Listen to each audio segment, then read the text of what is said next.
Oh, say, can you see by the dawn's early light what so proudly we hailed at the twilight's last gleaming, whose broad stripes and bright stars through the perilous fight o'er the ramparts we watched were so gallantly streaming, and the rockets' red glare, the bombs bursting in air, gave proof through the night that our flag was still there.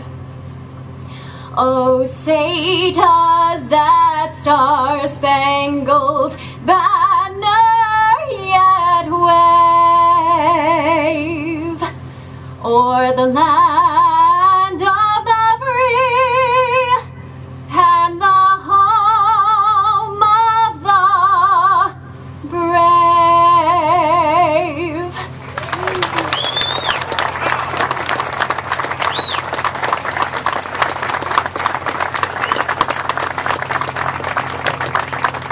We are here to celebrate with John Glenn and Scott Carpenter, truly American heroes.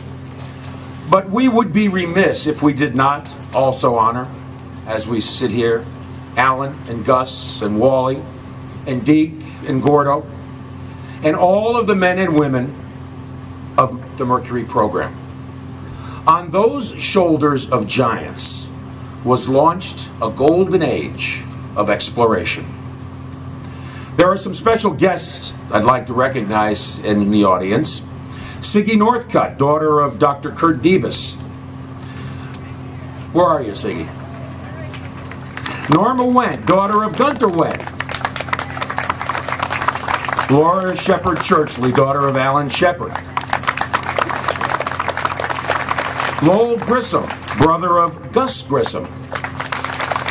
Astronaut Dick Gordon. Where are you, Dick? You here? There you are, okay.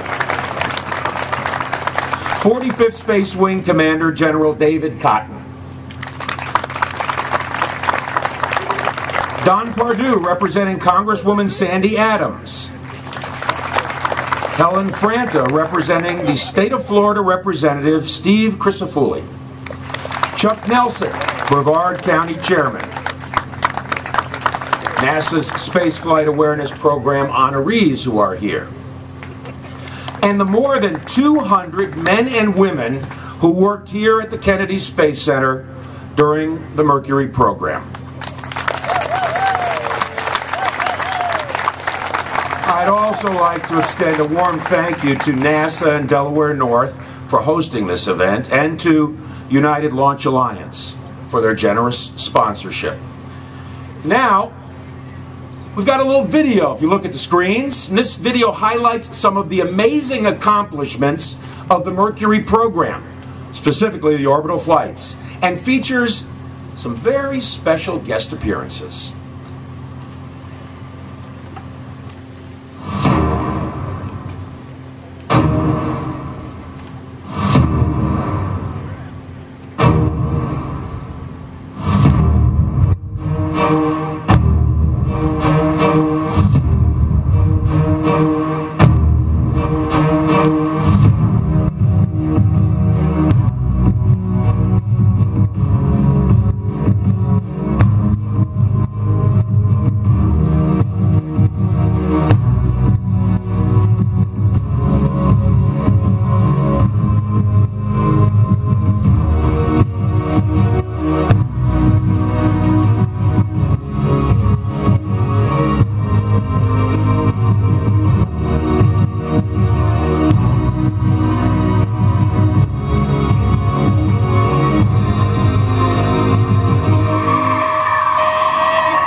In the midst of the Cold War, here the Soviet Union and the United States poised to annihilate each other with nuclear weapons, and it was an extraordinary time. Of course, we were all given orders, which were supposed to be secret, to come to Washington and to not discuss the reason for those orders with anyone, even our wives. NASA finally got interested in sending somebody into space. It was such a new thing. It was all very, very secret at that time. We went through a long selection process, and which included physical and psychological and every measurement they knew how to make on the human body, I guess. So when we finally came down on, we were finally selected. We were very happy to be there and felt honored to be among the 7 to be selected. Well, I realized that I'd been chosen to be part of the first team. That was the end-all, be-all for me. The original 7 were, of course, figures that were revered. The engineers who were doing the designs, the launch crews who were doing the day in and day out work, and then the crew shimmying into those little tin cans called capsules that were taking us into the heavens.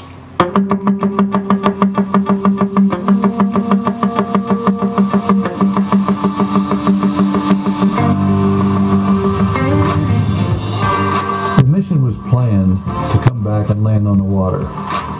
And so we did a lot of water training on it too. So what would happen if you had a leak in the spacecraft after you once hit the water, what the impact would be, if you're underwater, could you get out? And training like that tried to train for every possible contingency. When I got to fly the shuttle, I knew what to expect. I think when John flew his first flight, he didn't know what to expect. And that's a huge difference. When John first launched, he was on a brand new rocket, never been to orbit before. We didn't know how humans would react in zero-G. We didn't know whether they'd be able to eat. Some people said their eyes wouldn't focus. All kinds of crazy stories that John told me that they told him before he launched to expect. He didn't believe any of those, and most of them were not true, but we just didn't know back then. The day that I finally went, that was the 3rd time I had actually suited up and been on top, been locked in and ready to go. So when you finally get in the thing and you're ready to go, you're very, very busy. People think you're in there contemplating great thoughts, and I think it's more likely you're in there, as I was, double-checking all the instrumentation and talking to the people on the ground crew to make sure that everything was okay for launch. That countdown for the launch is something you had done time and time and time again, so it was, in a sense, just another day at the office. But this was real, and it caught everybody's attention.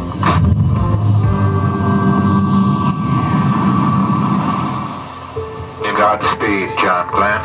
6, 5, 4, 3, 2, 1.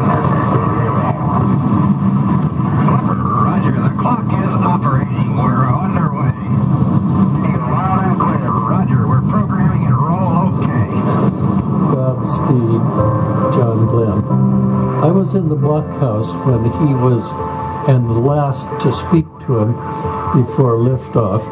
Gus and Al had both done that, but they weren't riding on this big fuel tank that had the ability to give him more speed than what Al and Gus had had.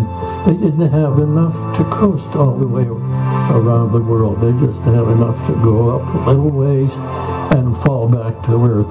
People look at all this fire and smoke on the ground, they think you're under huge stress inside. You're not. The thrust is just barely greater than the weight of the spacecraft, so you lift off very gently. And the more the fuel burns out there, the lighter it becomes, and the thrust is still high. So the farther you go,